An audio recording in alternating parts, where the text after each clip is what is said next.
Because it's not just knocking someone out in front of 50,000 people that creates the high. Well, tell me if I'm wrong. Is it also when you're backstage before you go on, where you're thinking, I don't want to do this. This is crazy. I can't believe I'm here again. So you're going through that tension, that stress, that I can't even believe I'm here, to that high. Is it a combination of those two?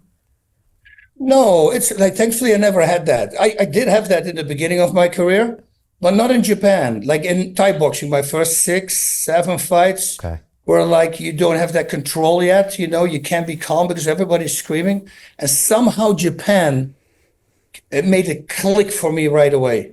I think it was the people being quiet. Yeah. The respect that there was, the 30-minute round, the guy 33 pounds heavier, all these things. I go, I better slow down, because if I unload in the first minute and a half and I can't put him away, I got 28 and a half minutes more to go. And the Japanese people are known to be tough. So I think that all that combination clicked suddenly with me. And then I became the fighter that I was at the gym. And that is the trick to fighting. It's like with acting, right? But the biggest compliment, my acting coach said to me, as soon as people tell you that you are exactly the same as in real life, that is the biggest compliment you can get as an actor. I go, that's a weird thing. He says, no, it's not. He says, it's very hard to be yourself. To be completely comfortable in your skin. It's like walking on the street, a tough guy, and then suddenly he has to pass 6 really beautiful ladies.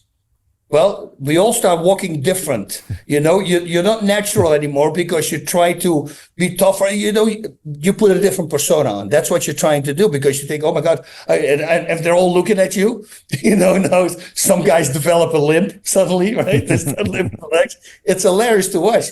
But there you can see that it's hard to be completely relaxed. And being completely relaxed in fighting, in any business, in podcasting, and being a lawyer, is everything, because once emotions are pushed to the side, your mind can think the fastest. That's why we see all these problems in the world right now, because it's all emotion based. Everybody thinks they know the truth, but nobody knows the truth. But we scream it or project it as it is the truth, but which is not. And it's the anger doesn't let us see what's really going on anymore, because emotions are taking over. But once you take that away, you step away from it, from the outside. That's what I always told my girls.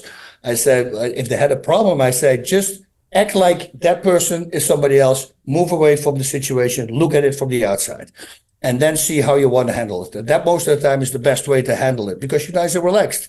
But if you're in that fire, you make wrong decisions, and that's the same in fighting and everything. If you have to do an opening statement and you're a lawyer, somebody's is going to die, well, you better make sure. And it's cool to practice that thing in the mirror, but there's nothing like 12 jurors and the whole people sitting there and now do the same exact speech.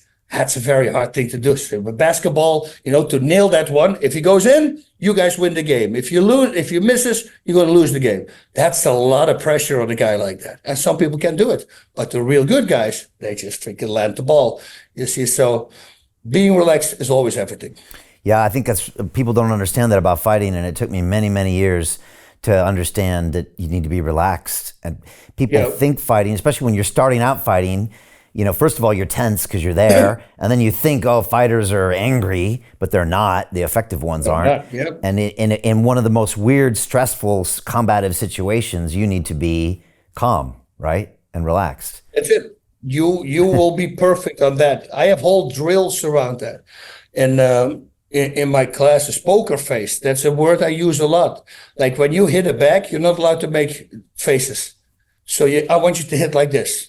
I don't want you to go, ah, ah. No, it's not unnecessary. All that movement, it's just attention seeking. It's like picking up a big, heavy lift. Why do you scream? You don't need to scream. You don't have to show the people, oh, it's all bull. You can do it without any movement and without saying anything. And once you start doing that, your mind becomes so relaxed. Now the body can really react to everything. Like I have this flinching drill. I put you with your back against the wall so you can't get out. And I'm going to start punching you in front of you. Very slow. And I'll hit this far away from your face. But, once you get used to it, I'm going to start very slowly come closer. As soon as I start flinching, I hold back. I'm going to slow again. But if I put you against the wall and I start hitting like this, and then I punch and double with one arm and I start doing it, within 2 minutes, I'm doing this to you. And you're blocking every single punch because you know you're safe because I'm already hitting here. And you know that will not really hit you. But that means, I always tell them, if you can do it like that, that means in real life, you can do it as well. It's just staying calm. And that's a mistake a lot of fighters make. They think anger should be involved. Anger is controlled anger. That's what Bruce Lee would say. You're relaxed, and as soon as you punch, all the anger you have, put it in a one punch, and then you'll be relaxed again. You see many times in the fight, you see me move and doing this. And what I'm doing then, I'm stepping away and I drop on my heels. I feel all my muscles jiggling. And I know that if I feel them jiggling, I'm good. And then I go back into the fight. It's just a mental thing for me to show, okay, no, you're good. You're relaxed. Everything is okay. It's fascinating to see how you think about fighting, Bas. It's I think it's called like first principles thinking. That's what like Elon Musk calls it, where you don't do what everyone historically has done. You look at it with fresh eyes and you think to yourself, okay, if this is my objective, what's the best way to get it? Whereas a lot of people think, oh, well, the boxing trainers have been doing this for 20 years, so we're gonna do runs in the morning, or we're gonna do this. But you think about it from a different perspective and think, okay, what can I do or should I do to optimize it? And you come up with these really creative things. And 15 years ago, I went out to LA and trained with you. And I remember you had all these different ways of training. You had the machine that you had set up to practice with. You had different ways of thinking. I do your mixed martial arts workout, the 7 rounds, 3 minutes each now, every single Monday here. I put burpees in the middle. And it's interesting, Bas, because the way you think changes or has changed a lot of the ways that people fight. It is. It's just focusing. It's just doing it. I remember I started doing the submissions. I never had a coach. I taught myself. And then in 2000, I made an instructional DVD. And I got a phone call. And there's this guy claiming it's BJ Penn.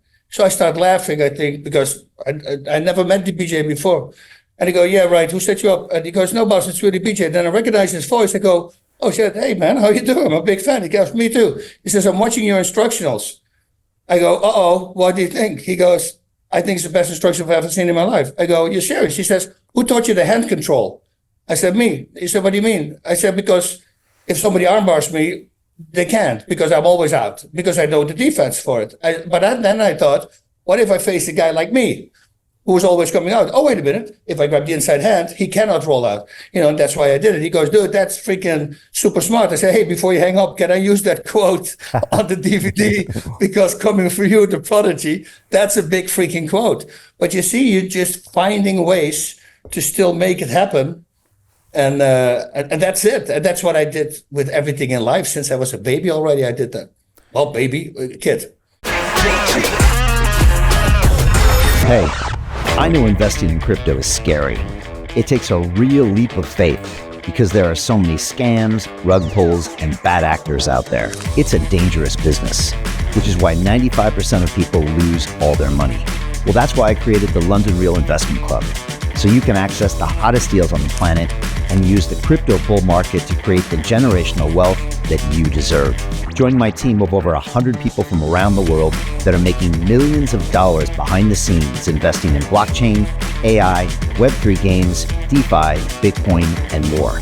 Don't miss out. Click the link below to book a call with one of my team now. But hurry, this bull market will end soon. I know investing in crypto can be scary. That's why you gotta join the investment club. Pull the trigger. Let's do this.